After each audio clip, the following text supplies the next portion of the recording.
Isagi Yoichi is a pretty unique protagonist. See, he's not trying to save the day or to really comfort anyone else. He's out for his own satisfaction. And honestly, it's something that I can't help but root for. And no, it's not that he's completely selfish to the point that he just doesn't care about other people. It's the idea that he's not going to let someone else's values or vision impact his own, which honestly is something that I think more of us really need to learn. Hey, what's going on, guys? My name is Nate, the Liberated Otaku, and in today's video, I'll be analyzing Isagi Yoichi from Blue Lock using my hero system, where I cover a character's heart, esteem, relationships, and opportunities in order to see how these aspects combine to give us a character that we can actually learn from. And don't forget to download the free guide from the description below that highlights the hero system in more detail. So we're starting off with H or heart, which is the core values and beliefs. Now, when it comes to Isagi's heart, is really interesting because at first he initially values teamwork over everything else. I mean, makes sense, right? Soccer is a team sport, but not in the context of this show. But this aspect of the whole, me versus we is something that plays Isagi earlier on. I mean, as early as the first episode, where he has the opportunity to attempt to score the game-winning goal for his team, but he instead decides to pass to his teammate, who honestly has the better shot, right? If you're just being honest about it, he just took a worse shot, but his positioning was borderline perfect for it. And this is a decision that really haunts Isagi early on in the series, and is actually what motivates him and pushes him to kind of shed that idea of himself throughout Blue Lock. And part of this kind of leads into his ultimate goal of being the world's best striker, right? Is what honestly is all of their goals, right? Every striker, every character in the show wants to be the best of the best, because that's otherwise why would they go through this hellish training, right? But for Isagi, it helps push him out of his comfort zone and to really confront his self-doubt and hesitation that he sometimes feel on the field. Now, that is to say that Isagi doesn't value teamwork at all anymore. He just has a different perspective on it. And honestly, I think it's ultimately the key to becoming the best striker, right? Because no matter how good you are as an individual, soccer's still a team sport, right? You can't take on the 11 people by yourself, no matter how good you are, and do it consistently. So the way Isagi uses his teammates, he actually orchestrates them in a way that make him shine. He positions them, whether they know it or not, in a way that helps him get closer to his goal, being the literal goal. Like he wants to score goals because that's the job of a striker, right? And it's been an interesting journey seeing how he balances the two, selfishly fulfilling his own goals, again, literally, and while also actually elevating his teammates, because there's some of them that he actually brings out the best in, which we're going to cover a little bit more later on when we get to his R. But just keep that in mind, is how Isagi balances both teamwork and individualism in a pretty seemingly and flawless way that honestly it's pretty interesting to me.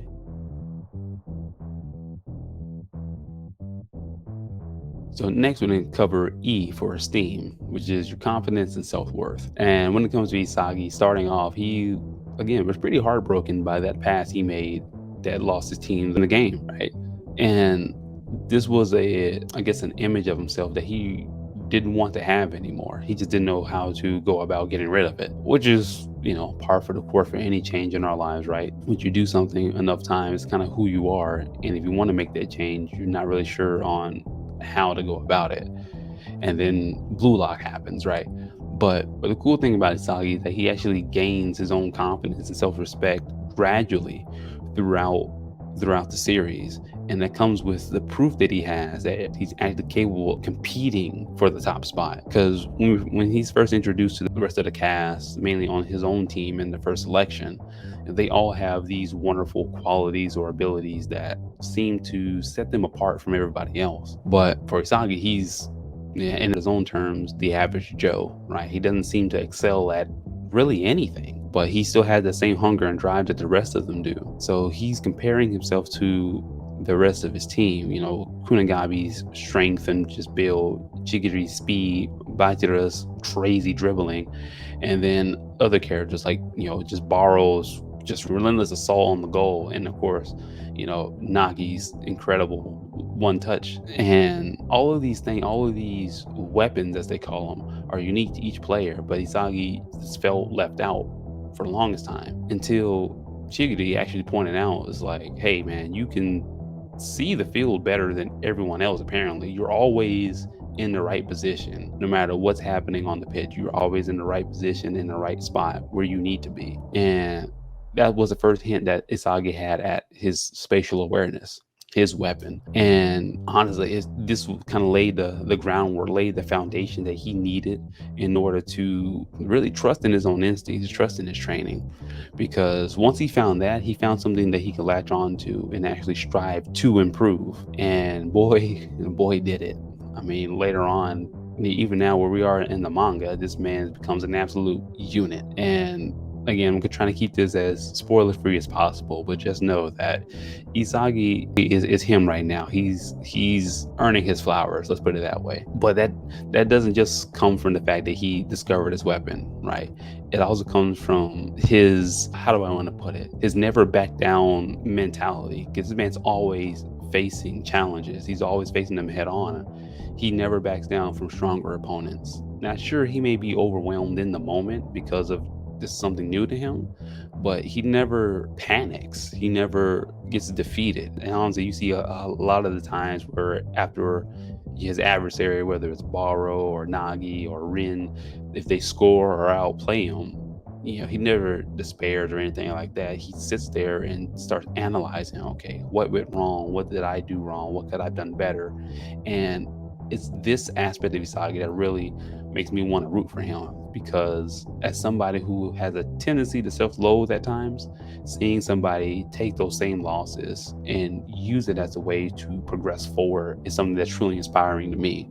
And he takes what those lessons and applies them to the very next time he goes out there for the very next play. Sometimes it's in the same game. And that's why Isagi truly is a genius of adaptability. And seeing how he got there from where he began is the true definition of esteem and self-confidence, right? He's growing, taking on these challenges, taking his lumps, and getting better each and every time he goes out there. Now, next is R for relationships, the building and maintaining of a strong community. And relationships in Blue Lock are a complicated thing, especially when it comes to Isagi, because he has this magnetic presence, I guess. And see, what I mean by that is that Isagi is the type of player that attracts both rivals who want to surpass him and teammates who seek to elevate him. And we see this play out throughout the entire series, right? In the first season, we see it first with Bachira, right? Just instinctively, Bachira is like, yeah, I'm following my monster. And my monster says, hey, I want to play with that guy, because Bachira knew something was different about Isagi compared to the rest of the players. The more that Isagi grows, the more that this becomes evident to everyone else. Case point, in the second selection, when Nagi, who never really thought for himself up until that point, decided, hey, I want to team up with Isagi because he's the first person to beat me, and I want to figure out why, figure out what makes him so special. And we see exactly how these two just dominated the second selection. We're not talking about the first game against Rin and his team. We're not going to talk about that. But everyone else, they pretty much dominated. And again, later on, even with Baro, the king himself, who actually had to bow down to Isagi momentarily. This is something that was never thought possible. And then in the case of Baro and now Rin and later on Kaiser, who, again, if you're anime only, don't worry, we'll meet them at some point. But these rivals, these characters are people who have been beaten by Isagi and decided we're never going to let that happen again. And it forces them to rise to the occasion. And it's like, we can't let this guy beat us, so we have to up our game. Also, kind of leaning back into the whole teammates who want to help Isagi. Now, sure, they have their own selfish reasoning as to why they want to help him, but nonetheless, they decide to align with Isagi versus somebody else like Rin or Baro, right? And that says a lot. You got dangerous passers and dribblers like Bajira and Hiyori who want to elevate the next striker, and they see something in Isagi. And you got the people like Kurona, who's his rotating planet, right? Who just say, yep, I'm just gonna follow him because why not, right? And it's this interesting type of dynamic that I've seen develop over the course of the series that it really resonates with me on a deeper level, because I think that's what it means to be a hero, right? To be the type of hero that I'm promoting with my brand, with my channel. Because sure, we're doing all of this for ourselves, right? We're trying to get to that next level and improve our own lives. But by doing so, you're actually elevating the people around you, because whether it's they don't want to be outdone by you, which is, kind of a twisted way to put it, or they don't want to be left behind. They're like, if they can do it, I can do it too. And I think Isagi's magnetism really kind of captures that.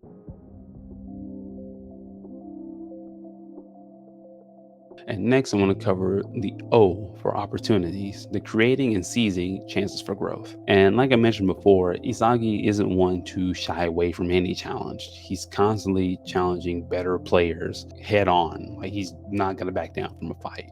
From Nagi to Baro to Rin to Kaiser, and pretty soon the professional players themselves, Isagi looks at each one of those as an obstacle that he needs to, in Blue Lock terms, devour. And what that means is just to show that he can actually beat them in their own game, whatever that may be. And it's not only just about beating them, is that actually using this opportunity to go against stronger opponents, to learn from them. And Isagi does this constantly throughout the series, right?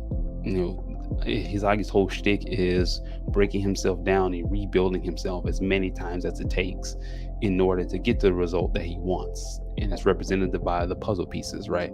Once he finds a new piece, he begins to work immediately on how can he add this new piece to what he already has, and what pieces does he need to get rid of now in order to move forward. And it's this mentality of constant, rebirth, improvement is what has allowed Isagi to accelerate as much as he has in the short span that we've seen them in Blue Lock. And it's not only from just his opponents and things like that, but he's actively creating opportunities for himself to shine.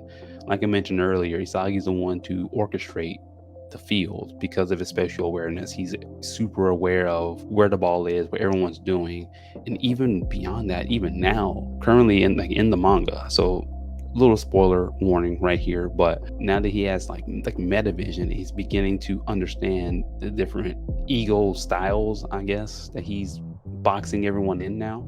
Being able to understand their personalities and how they want to play allows him to create opportunities for himself in order to either shut down plays that they're trying to make or just outright score his own goal. You know what I'm saying? It's this master tactician mindset that allows Isagi to really dominate as much as he does. It's not only the plans that he comes up with or the traps that he sets, it's reacting in the moment. There's allowing his reflexes and his instincts to really shine. And I believe the latest example of that is, his two-gun volley, right? Which just kind of perfectly encapsulates the idea of opportunities. And is that, sure, we want to create opportunities for ourselves, but again, we can only do so much, right? The best we can do is to be prepared and put ourselves in the right position in order to receive these opportunities and to be able to do our best. And when it came to the two-gun volley, Isagi was ready to take a shot. The ball was coming down, and of course Rin and Kaiser, who can read Isagi like a book the same way he can read them, were right there ready to either block the shot if he takes the direct shot, or if he tries to trap it, just take the ball from him instead. And in that split moment, Isagi just decided to try something new right then and there, to adapt to the situation at hand and to do something that no one expected, which was the two-gun volley. And that was just cinema. It was peak. Can't wait for that to get animated. But this is the type of stuff I'm talking about when it comes to opportunities. It's not just planning things out, is that when your plans start to fall apart, how can you recover? How can you really lean in to all the work that you've put in before to get to this point now? And are you going to crack under the pressure, or are you going to make something new out of it? And Isagi chose the latter. So why can't we try to do like Isagi? And as for me, some of the key things that I've learned from watching / reading Isagi's journey throughout Blue Lock is that, one, the importance of self-reliance and just having responsibility for my own actions, for my own work that I put into everything that I do, and that to not really place blame on others for my own shortcomings if it's something that I can make up for, right? Because I didn't go too much into it in this video, but one of Isagi's main limitations were his physicality, like his physical stats. He's really not the biggest guy out there, right? He's the average Joe. So in order to make up for that, he has to come up with different tactics and have help from his teammates and things like that. But he doesn't use his limitation as an excuse to not get better, to not go forward and to improve. And that's something that I've taken to heart too, is that there's some things that I'm not good at, right?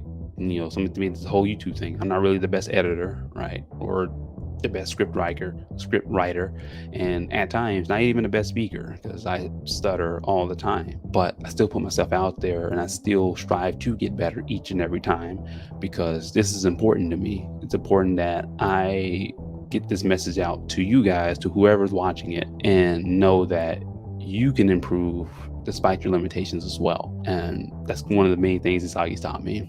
Another one is that to trust in the work that I've put in, to stop doubting myself, stop second guessing myself. And sure, I may not be as masterful at certain things that I want to be, like making YouTube videos, like with my Spanish, like with, I don't know, winning the lottery, I don't know, some other third random thing. But I'm still further along than I was before. You know what I'm saying? Like, I can actually speak full sentences in Spanish now. I can actually sit down, look right in the camera lens, and not fumble over my words completely. And that's progress, right? That's progress. That's leaps and bounds beyond where I was before. And just like Isagi, who went from never really thinking about his own goal and always having to rely on other people to set up his goals for him, to somebody who can actually just create those opportunities himself. He found his formula. And it's this progression is what I'm personally striving for in my own life, in my own business, brand, health, everything. And it's honestly something that I'm really looking forward to. And one of the last things that Isagi really taught me is that it's okay to put myself first sometimes, to help me grow closer to my purpose. And what that means is that if I'm not okay, if I'm not at my best, then how can I give you guys my best, right? How can I give my family my best? If I'm not right mentally, spiritually, physically, then I'm doing the rest of you a disservice. And that means that there's gonna be times where I just need to take some me time, to take a step back and say, hey, I'm not doing that today because my sanity is at stake, or whatever the case may be. And as somebody who used to be like just a chronic people pleaser, who's always looking out for somebody else, who's always trying to be concerned and about what other people are doing, how they're feeling, it took me a minute to kind of realize that it's okay, right? And not only that, a lot of times we're not told that it's okay to be just a little bit selfish sometimes, because it is. Like even Jesus rested, right? Even him and the disciples, they try to get away from the crowd of people that they were teaching because they needed time to rest. So it's okay to take some me time, to look out for your own interests, just so you can recharge and get back to your purpose of helping people. So that's kind of what I've learned from Isagi throughout this whole journey so far. And honestly, it's been a great help. Well, that brings it into the Isagi hero analysis. And if you enjoy this style of character breakdown on the channel, then subscribe and let me know what other characters that you would like to see. And while you're at it, don't forget to check out the entire hero analysis series that I have right up here.